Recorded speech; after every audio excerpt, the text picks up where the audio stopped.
This is the Note Closer Show, where you get the latest developments in distressed note investing and learn the secrets of how you can control millions of dollars worth of property for pennies on the dollar. Get educated and entertained by someone who has closed thousands of deals and lives to support you in achieving the same. Now, here's your host, CEO of We Close Notes, Scott Carson. Good morning, good afternoon, good evening, everybody. This is Scott Carson, your host of the Note Closer Show, and thank you for joining in today or downloading an episode on iTunes or Stitcher or whatever you're listening to us on. Thank you again for listening and being part of the show. Today's episode, I want to talk a little bit about mentors. And I've had some really cool and really amazing mentors in my life, and continuing to have mentors is something that keeps me kind of driving forward to make sure that I'm better at what I do and that I'm constantly improving. It's kind of a challenge to myself to always be improving on things. I think we all have different mentors from us.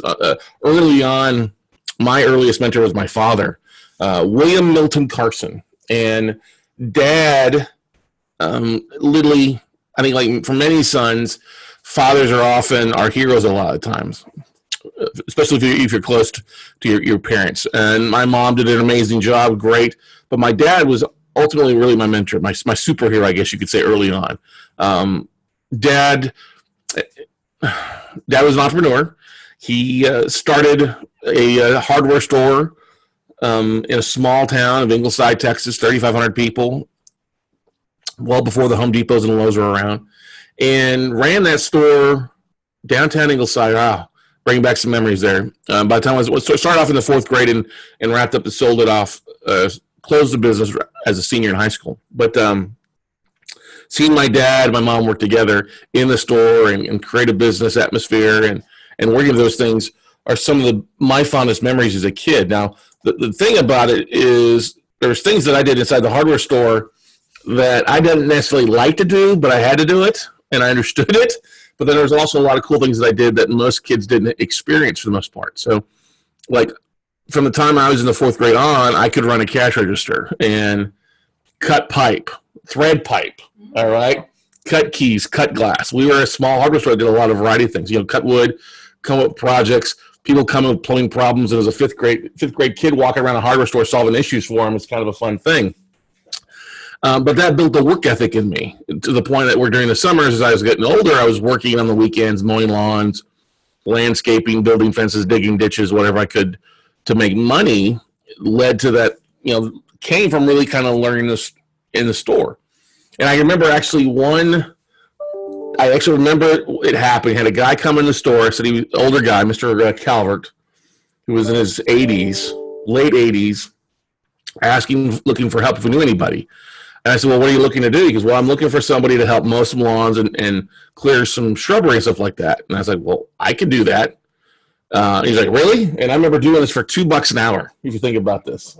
This goes back a ways, though. As a young kid, $2-3 an hour doing this stuff. But $2-3 an hour is a lot of money back 30 years ago, if you think about it. Fourth grade kid. I was 9-10 years old. Yeah, that's a lot of money for a kid at that point. And that led to doing things throughout high school and then, of course, working and basically taking care of myself since then. But establishing those things with my father, the work ethic, always doing a good job, always being proud of the work that you do, and treating people fairly has been one of the most important things. And one of the things my dad also started on the side was a craft store, a wood craft store, swings, gliders, those wooden cutouts that you see this time of year with Santa Claus and the reindeer. My dad literally did a lot of that stuff. He actually moved from the hardware store into doing Carson's Country Crafts for years, up until he passed. But he had stuff in over 50 states and 15 countries. People had bought it or shipped their stuff out. They would do custom order projects. And my mom would always get on my dad because he didn't charge enough. I mean, he obviously should have charged double, triple what he did. But he always said, no, we do enough to make by. I'm happy. I'm content. I get to do what I want every day. I come and go as I want. And it's a beautiful thing. And that's always been one thing it's stayed with me is I never wanted to work somewhere that I did not like my job. I think that would be kind of hell on earth if you're working someplace that you absolutely hate. And going forward, there was a period of my life, roughly about 6+ months, that I worked at a job I absolutely freaking hated. I mean, hated. It's a high-tech chip company here in Austin, Texas. And I worked there for a while because it was in a low spot. Okay? It was kind of a low spot. I had to take a job for somebody. I had to pay bills. I mean, it was not a bad job. A lot of people have been happy with that job, but I always felt like I said, because I already, had that entrepreneurial spirit. I read Rich Dad, Poor Dad. I was developing some things. And that was 6-month period I worked with, this is no offense to any engineers out there, but, engineers, in this chip company. And it was, we'd have a meeting to have a meeting to have a meeting. Okay. And if I was in charge of,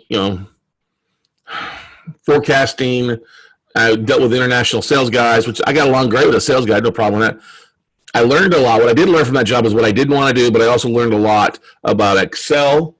I learned a lot about some of the things, forecasts and things like that have helped out tremendously, even though it was a job that I hated for 6 months. But fortunately, I got into banking. But my dad was my first mentor. My second mentor, for the most part, was a couple. It was Bob Leonetti and Jamie Kayla. And I learned a lot about speaking. I learned a lot about marketing from Bob and Jamie and about some of the things they do, especially public speaking. So I have to give them, I learned the note business from them, which is the most important thing. But I learned a lot of some things that you should do, and I also learned things that you shouldn't do. I've always been a big proponent that our mastermind and things like that should be focused on getting deals done. And I think that's what has separated our mastermind from most out there, is that our students are actually closing deals. They're actually making things happen. And so we're extremely, extremely proud of that, especially over the years. That's been one of the biggest driving factors for us when we have a mastermind is, hey, who's doing deals? Let's work on getting some deals done. Another mentor that has been big, I got a chance to meet him, and I think we all have mentors of people that we admire, people that we read, people that we follow along the way. And I got a chance to meet my buddy, Tom Hopkins. Now, if you don't know who Tom Hopkins is an amazing, probably still the best sales trainer in the world, right? His book, How to Master the Art of Sales, I've probably read it a dozen times. And I got to meet Tom in Austin,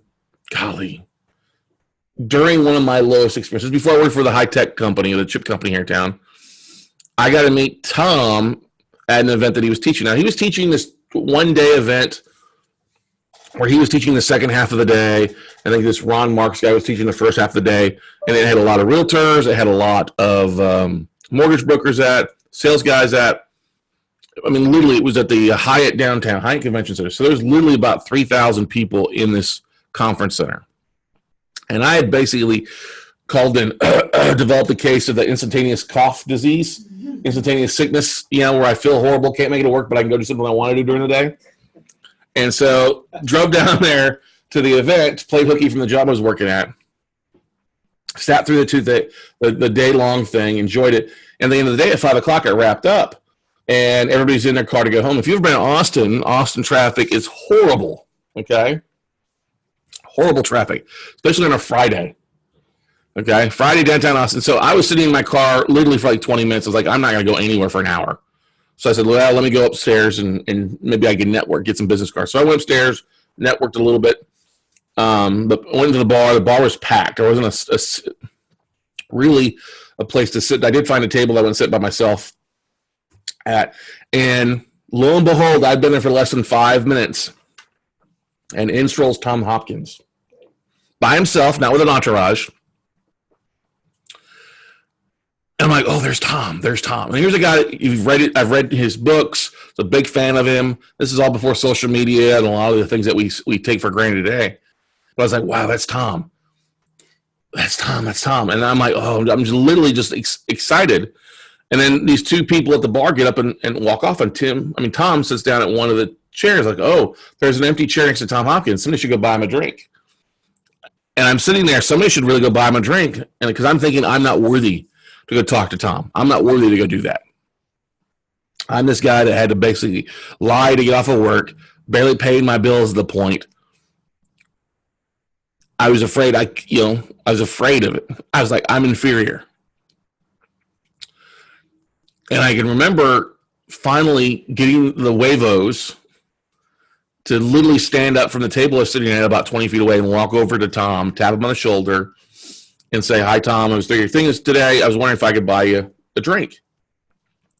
I'm scared to death that he was going to say no. Well, sure enough, he turned to me. He was finishing up his glass of red wine, Merlot, if I remember correctly. And he's like, "Yeah, that'd be great." He goes, "You know what? Let's find a spot where we can sit at and visit." I'm like, "What?" He goes, "Yeah. I'll find us a seat where we can visit. I'll take a glass of Merlot." I'm like, "What?" I'm like, "Okay." So I order a Merlot and I get a beer. Classy. Very classy. What was really classy is that I was scared my debit card wouldn't go through. Talk about embarrassed. Okay, but it went through. God, this goes back. It brings back so much emotions right now. And we walked over to the corner there, and there were these 4 chairs, 4 loungers, and the 4 people there that were there were getting up to leave. And Tom sat down in one, and I sat down next to him. And for the next hour, I got to visit with Tom one-on-one. And I would tell you that it was very interesting. He asked me what I did, what I was looking for. And it was a point where I got a chance, it wasn't this like, "Oh, I think you're wonderful." Of course, who doesn't think Tom is wonderful? Tom's a great guy. As nice a guy in person as he is on stage. It was just interesting here, letting him, he actually listened. It wasn't him waiting to talk. He was actually listening to what I said. And then he just said, "Listen, I see you're going through troubles, and everybody goes through that. Just don't give up on your goals. Don't give up on your dreams. Keep striving forward. Keep doing the things that you want to do." And everybody goes through low times. Everybody has ups and downs, the peaks and valleys. The peaks are what helps get you through the valleys, and the valleys are what you help make the peaks even sweeter. Okay? And after he left, I remember coming home that night. Like my feet weren't touching the ground. It was not touching the ground. I mean, I remember I was wearing khaki pants. I was wearing a blue and white pinstripe shirt that had like white cuffs. It was pretty sharp, very snazzy, and a yellow polka dot, yellow tie with blue dots on it. It was very nice. It was a sharp looking tie. Okay, the khaki pants maybe not, but anyway, I remember walking in the door and just excited, and I hadn't been excited for a while, and it was that thing that got me through some things that helped me get to where I made a decision and left and went and did a couple things. But another mentor of mine. Do you have any comments, any questions from anybody? Yeah, I asked who to let us know who their other people's mentors was. You're right. Michelle App says her dad. Nice. He was an entrepreneur in the IT field when it came to computers that took up the entire room. I grew up saying that I never wanted to do what my dad does. Ended up spending 23 years doing what my dad does. That's awesome, Michelle. And then Laura Blanc. She says, "Gosh, I have so many mentors. My father was my first mentor in finance and investing. I've done Tony Hopkins training, Tony Robbins training, Tom Hopkins training, yep. And then Robert Kiyosaki training. Cody Sherber taught me a ton about real estate. Now I have this guy named Carson teaching me notes." Yeah, that guy Carson's probably the least valuable of those. I'm just joking, but Cody Sperber's a good guy. Laura Blanc, definitely. Tom Hopkins, Tony Robbins. I think we can all agree to that. I've got some really good friends that have gone through or worked with Tony Robbins for years, and Tony's been really great. Read a lot of his books as well. We talk about Tom Hopkins being a mentor, my father being a mentor, Bob Leonetti and Jimmy Kalen being mentors to me kind of initially. And then after that, I would probably say one of the biggest mentors otherwise was my buddy Greg Reed, and getting a chance to meet him 6 years ago was kind of an interesting aspect of things. Because I'd been teaching for a little while, a couple of years, and I'd been asked, Duncan Weirman actually picked up the phone and called me up and wanted to know if I'd like to come speak at one of his events in San Diego. And I'm like, yeah, that'd be great. He'd gotten some good phone calls or emails from people saying that I should come speak. So I went out and spoke at him, and I met Sandy Shaner. Sandy was a sales lady for me for years. But I met Sandy at the event and said, well, you should have an event here in San Diego. I'm like, sure, why not? So we decided it was one of my sales tips. We're going to do a workshop here in San Diego. And Sandy said, do you need sales lady? Like, yeah, that'd be great. So Sandy started working with me. And I remember Sandy called me one morning My workshops are 4 days: Thursday, Friday, Saturday, Sundays, when we do them in person at a hotel. Lots of information. And Sandy asked me, would you like to have Greg Reed come speak at your event? And I didn't know who Greg Reed was. I'm like, who's that? And he's like, or she's like, well, he's the guy that wrote Think and Grow Rich, 3 Feet from Gold. And I'm like, oh, Think and Grow Rich? Yes, that'd be great. And that's Napoleon Hill, and Napoleon's been dead for a few years. But anyway, I was like, yeah, let's have him. So Greg comes out with his wife, Alan, and I meet them there before on Friday morning. We visit a little bit with them and hit it off and find out that they hadn't picked a name yet because Alan was pregnant with their son, Colt. And I'm the one that actually gave him the idea for Colt because Greg's an old guy, fast on the draw. Get it? And it stuck with him. And then I got a chance to spend some time with Greg and listen to Greg and just talk with him. And Greg has been a mentor to me in a variety of ways. I'm first and foremost, I love the fact that I can count Greg as a friend. And so we exchange text messages and a few phone calls and stuff like that here. And I've seen Greg go through some different transitions in the last 2 years as well as he's figuring out what he wants to do and what he wants to do when he grows up. I'm very proud of what Greg has done and seeing the changes he's done. But it's been nice to bounce ideas off each other. And as I've had little valleys, pick up the phone and be able to call him. And, you know, what I love about Greg's a straight shooter. What you don't want in a mentor is somebody who's going to blow smoke up your tail. And I think it's the best thing that I've had with mentors is that they don't always, it's not always sunshine and rainbows or unicorns. It's the straight up, hey, you got to have some decisions. And Greg, golly, 6 months ago gave me some really great advice that has been very, very helpful and impactful in some things. I like to consider our buddy George Antoni laid on yesterday and Aaron Young, who has been not only those two guys, exceptional friends of mine, but also great mentors of mine himself as well. Aaron has helped me out with a variety of entity stuff. George has given me some great ideas. We've bounced ideas off each other. And I think that's one of the things that you have to look at is mentors.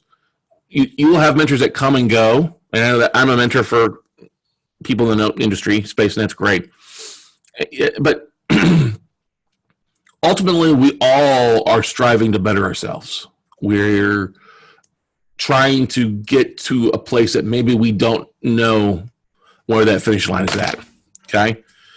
I know that when we are looking at numbers, and we spent the morning here in Austin with the staff going through what our year-to-date numbers would be and how they compared to last year and how we're going to wrap up and kind of the new client base and the growth rates and things like that, and working to implement 2018 plans now. All right. A lot of that comes from what I've learned in my mentors the last few years, the last 15, 20 plus years. The mentor I miss the most is my father. My dad's been dead, going on right about a decade now. But the funny thing is your mentors are the people you hear in your head when you don't want to hear them. The people that you hear their voices on advice, and it's not necessarily your conscience, but sometimes I think it is. I think a really good advice is the stuff that you hear that help you make the good decisions. It's also the voices you hear when you know you've made a bad decision. You keep hearing things. I think God speaks to us in a variety of ways, and for many, God is a mentor to many of us as well out there. And I don't care what your religion is or your faith and stuff like that. If you've got a higher being out there, believe in something like that, there's a voice out there that talks to you. And I think it's important to have that and to listen to that voice. I think we all have a sixth sense of different things of what we want to do, what we want to accomplish, and what things feel good, what things feel bad. But we don't want to complicate that with fear. A lot of people don't take action things because they're scared of, and they chalk it up to being, their inner voice telling them something. Well, that's not necessarily the case. It's just that they're sometimes trapped by their fears. And if you ever had a chance to read the book Outwitting the Devil by Sharon Lecter and Napoleon Hill, please do so. It is one of the best books that I've ever read. It's a little dry in some places, but what it is basically, it's a great conversation. I should have a copy of the book here if I haven't given it away, because we give away so many of these copies. Drop, breaking stuff here. It's time to go to the bookstore, Scott. All right. Outwitting the Devil by Napoleon Hill, Sharon Lecter. I know Cole's going to do a good job of posting that in the Facebook comments. is an exceptional book, and I think it's a must-read for everybody. What it is Napoleon Hill is interviewing Satan, talking about what makes Satan so successful. And he wrote it back in 1938, and his wife wouldn't let him publish it because she was afraid of the backlash. And no, it's not Napoleon Hill tripping on a good LSD or cocaine or any hallucinant. It's just a very interesting story where he's just basically sitting there talking to the devil. And the devil goes on to tell him that what makes him successful is being able to cause people to drift. Now, what's drift mean? Well, drifting means losing focus, being all over the place. I like to use it we have when you're chasing squirrels, shiny object syndrome. In the book, Satan talks about the fact that how he is successful is by taking people that have passion and focus and getting them to lose that focus, losing that passion where they're doing a variety of things. Because those people that do the most amount of good in the world are those that are laser focused. Those people that have sole purpose. They're able to get some stuff done. They're having a focus. They cause good and they affect the people around them in a variety of ways because they are focused. They're not spreading their energies over 20 things and they're not really seeing any success in any one of them. They're losing their way because they are drifting. They let little things distract them. They get bent out of shape on stuff that gives them 3 to 4 hours of grief when it should only be 5 minutes. Now, don't get me wrong. There's things that happen in everybody's life that takes longer than 5 minutes. That's not what I'm saying. What I am saying is it's book is such an impactful story to me that it's one of the books that we give away more than anything else.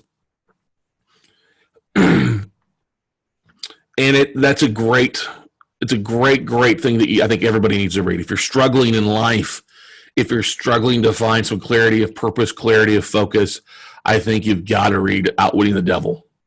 Think and Grow Rich, Outwitting the Devil. One of the great books written. Don, the Napoleon Hill Foundation found the manuscript in his office, took it to Sharon Lechter.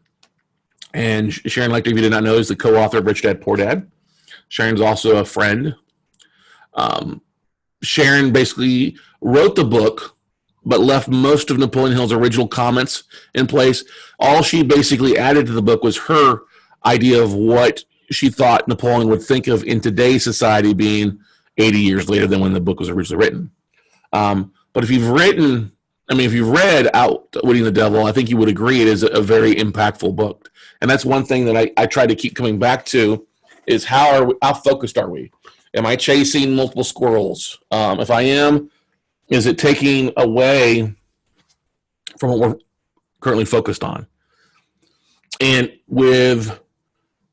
I think one of the great things about mentors is mentors will kind of have to shake you up a little bit. They're going to they should not be, being all, like I said before, full of unicorns and rainbows.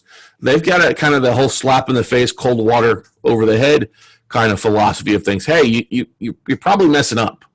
Okay? You're probably messing up. You need to be focused on this. And don't make the same mistake that I have. And if you ever hear your mentor tell you that don't make the same mistake that I did, those are probably the most impactful words you're ever going to hear. One of the biggest mistakes I ever made early on, as I've told people before, is when I got in the note business, I focused on it being like a fix and flipper. That was a big mistake. Another big mistake that I did is for about a good 2 years, traveling across the country, I've just really had fun being divorced and being single again and having fun. Going to all the cool places I went to was great. I didn't really focus on my business much. I had fun, made money, but I let my business kind of slide. And that's okay. You learn a lot about it. What I'm trying to get at here without being on too much of a ramble is try to avoid the drifting aspect. Avoid what you're doing. And sometimes you need a mentor. If you don't have a mentor you're working with, find somebody. A mentor could be your father or a trusted friend. Or ultimately, a mentor should be somebody that you admire who has some sort of success. It should not be your best friend who's in the same position that you are, because that does not help. You want a mentor that's going to help you grow, going to help you do things, is going to help you avoid the pitfalls that they've already been through. It's like a good mentor is going to be a caddy on the game of life. Ooh, that is a great quote. A mentor is like the caddy in the game of life. They're going to help you avoid the pitfalls, the sand traps, the water hazards. They're going to give you the right club to hit the ball because they know that course. That's what a really good mentor is. All right. And look, it's easy, especially in today's world with Facebook and YouTube and TV and all the other distractions out there, people literally talking heads. And I will throw myself in as a talking head because we're on a regular basis. And if you're not in the notes, I'm somebody you probably shouldn't be listening to. Okay? Because if you're not interested in notes, that's not a big deal. One of the very most impactful people that has literally helped me probably more than anything else in the last 2 years, and I've had the honor of meeting him once or twice, is Gary Vaynerchuk. I think Gary is a mentor for a lot of people out there. I think what's great about Gary, he has used, obviously, the social media video more than anything else to literally drive traffic to really get his message out across the board. And we've taken a lot of what we have seen Gary do and use and implemented for our own stuff and had some success in what we do. Not near the amount of success he has, but still, though, I think with our niche in the note industry, we've had a lot of great stuff with what we do. But I took those things that I watched him do and realized, literally, I could do that. And Gary will be the first one to tell you, you can do the things that he does. Now, maybe you're not going to walk around with a photographer and a videographer with you 24 hours a day, 7 days a week to take this great Snapchat photos and things like that if you sit in the cab or in the airplane or any places like that. But you can still take photos. You still can share what your journey is going on. I think a lot of people, you can be a mentor to people that are years behind you, wherever you're at in life, by sharing your story. And I think this is one of the biggest things that we literally push is to share your story. So I hear you typing away over there, Nicole. Got questions, comments from people? Oh, no, actually, I'm linking all of the books that, of the Oh, wow, okay. So, people can go in and look at those. So I've got Gary V's, I've got Outwitting the Devil on there. I've got Greg's and Tom's on there, so they can go check it out. Awesome. No, Greg has written a variety of books. We're loving the Outwitting the Devil. Apparently, a bunch of people have read it already. A lot of people, I think, have gotten it from us. Yeah, through our virtual workshops and things like that. It's a phenomenal book. We got to make it part of the book club and stuff like that. And there's no questions, comments, or anything like that. Just they love the book. Love. Love the book. Laura says from Outwitting the Devil, his description of drifting is is awesome. Yeah. And that's. I'm sorry. Go ahead. Stephanie Goodman says Outwitting the Devil. She says Outwitting the Devil is a book I've recommended as my favorite for years. It's an incredible eye-opening journey. It is. And let's talk about drifting. All right. So drifting, I think, is one of the things that everybody, including me, everybody struggles with. And there are times that we drift that's not due to anything that we have done or not. It's just outside forces, our family, our friends, jobs, real estate deals. Things will punch you in the face, okay? And I'm excited because I've got a big face puncher right now that is wrapping up, hopefully in the next 90 days. Okay? Big face punch deal that we have been working on for 2 years. Oh, I am so glad this is almost over. It has been like dragging a sea anchor on some things. It has affected some other things. But anyway, that thing has caused us to drift a little bit on some things. But you will have things like that happen. The most important thing that you have to realize is sometimes you have to pull your own head out of your ass. Yes, I said that.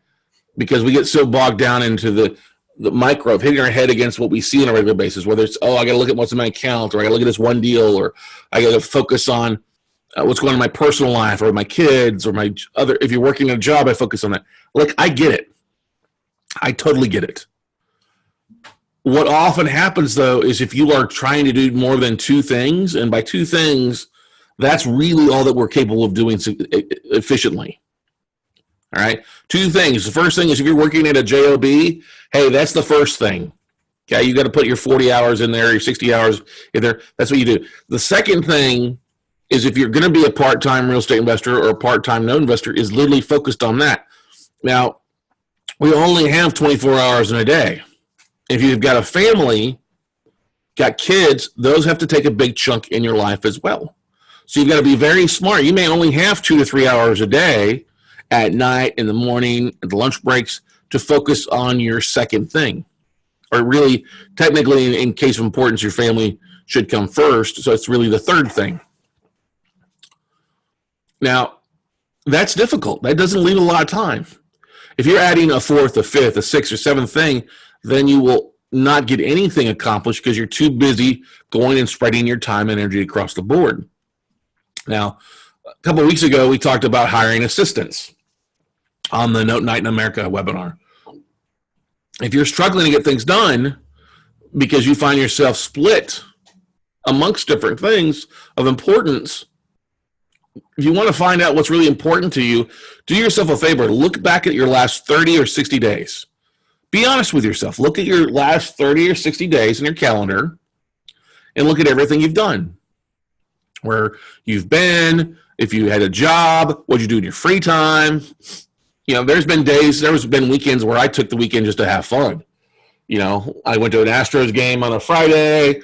I went to a UT Longhorns game on a Saturday. I contemplated driving to Dallas for a Dallas Cowboys game on a Sunday. But I chose instead to grab my computer on a Sunday and go to the cigar bar next door here, Habana House, and watch the game there, but get some work done. Okay? I was like, yeah, it'd be great to go up there, but I don't really want to go up there and drop $500 or $300 or whatever, and then drive back here and be tired for Monday. I didn't want to drift that much. I'd had my 2 days of drifting, and then the entrepreneurial itch started to come back again. So what I'm trying to get at is if you look at your 30-day, 60-day calendar, look at what you're spending your time on, and if what you spend your time on will tell you what your focus is. And if you compare what you think your focus is versus what you spend your time on, I guarantee the two will either match up or they won't. And if they won't, you have to have some hard decisions. Do I need to spend time going to this anymore? And I know some people are excited because college football or football will soon be over here in the next month or two so they can focus on their business now.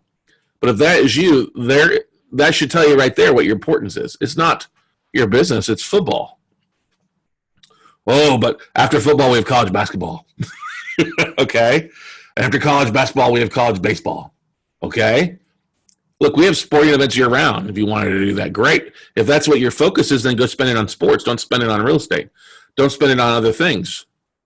Because honestly, you can only really do one thing very effectively these days. Two things. Obviously, be families first, but second thing would be obviously your business focus.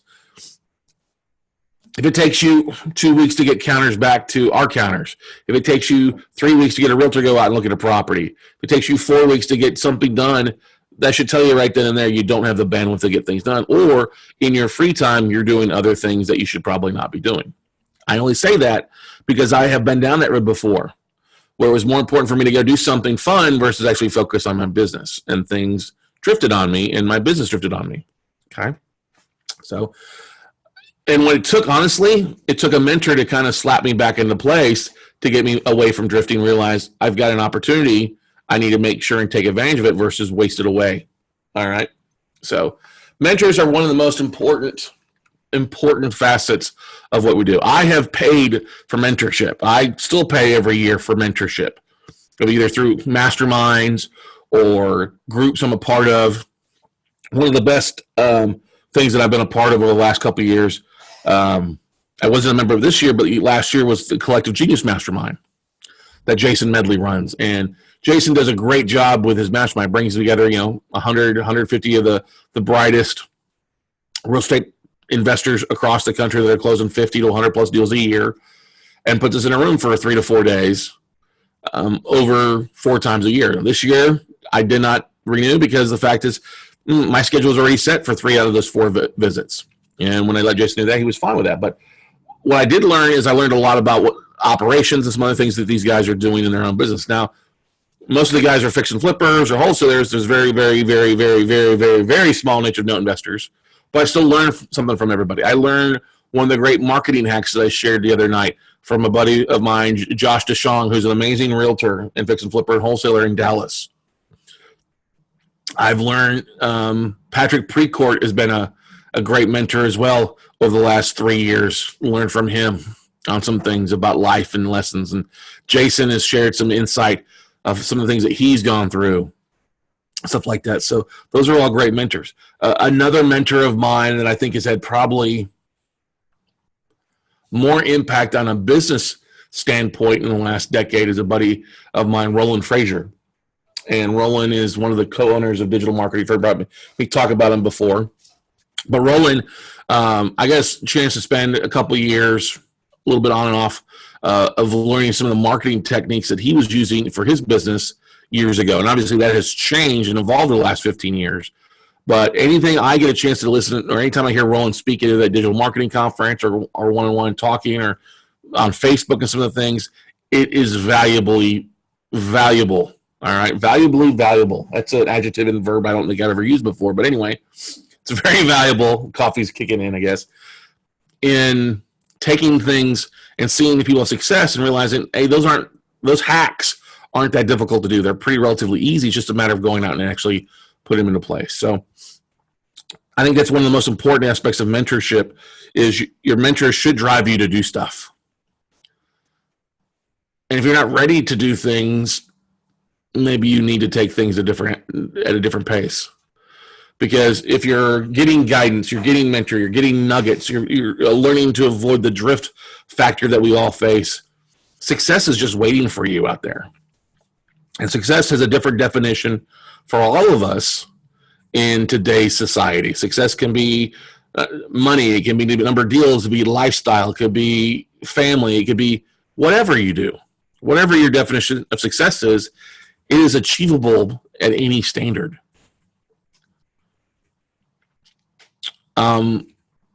I look at what we have accomplished in the last 5 years, in the last 10 years, and how different my life is from what it was a decade ago.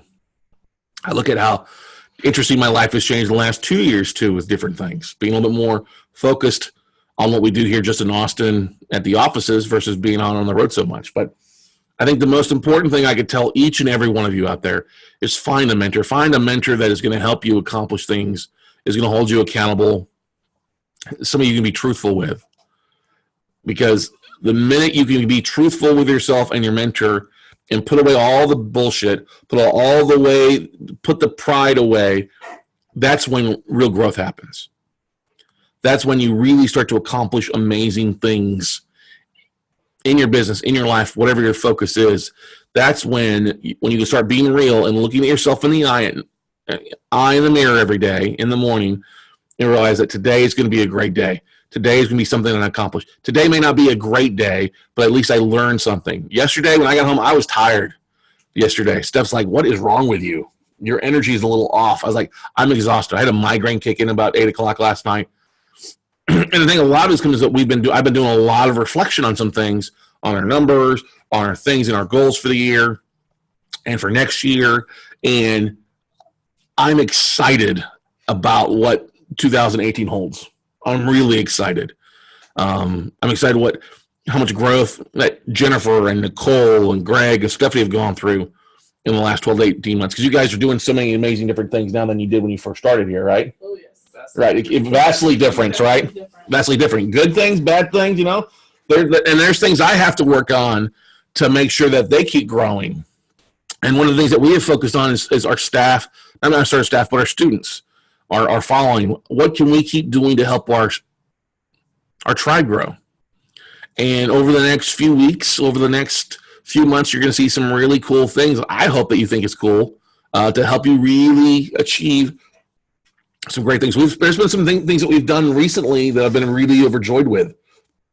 I love the fact that our WCN Crew Facebook page is growing. There's so much interaction. If you're listening to this on iTunes or Facebook and you're not a member of the WCN Crew Facebook page, go out and find it. It is for our students only, all right? But drop us an email there. Sometimes we'll make exceptions if you're listening to the podcast but not gone through a workshop yet. But there's so much interaction taking place in that Facebook group. We're really, really overjoyed with it. There are lots. Bigger is not always better for those that are curious about it. I see some big Facebooks out there that have no interaction, and that drives me bonkers. So I'm very proud of that. And proud of some of the changes that we're making here. Very proud of the amount of deals that we've closed, especially in the last 120 days. It's been a good year. It's going to be even better next year. So do we have any questions, comments from people? Nicole? Jason Cisneros is loving what you're talking about. Jason's a good buddy. Learned some great stuff from Jason as well. Jason, you're a great mentor to a lot of people out there as well. Yeah, but that's about it. Everybody's really loving what you're talking about and loving the recommendations. Book recommendations, yes. Some great stuff. Another book out there. I'm a big Crush It by Gary Vaynerchuk's a great book too. So it's a pretty easy read. Anything you read by Seth Godin, Tribes, is phenomenal by Seth Godin. It's Tribes. One Thing by Gary Kelly. The E-Myth by Michael Gerber is phenomenal. It's a great one every entrepreneur should read. There's so many things. The Power of Broke by Damon Johns. Very, very impactful book as well. It's relatively new over the last 2 years. But yeah, Shark Tank. Exactly. Shark Tank. He's got a very interesting story. Yep. A very amazing story. His overnight success took 8 years. Okay? And on Shark Tank, he's the token smart guy, as he likes to say.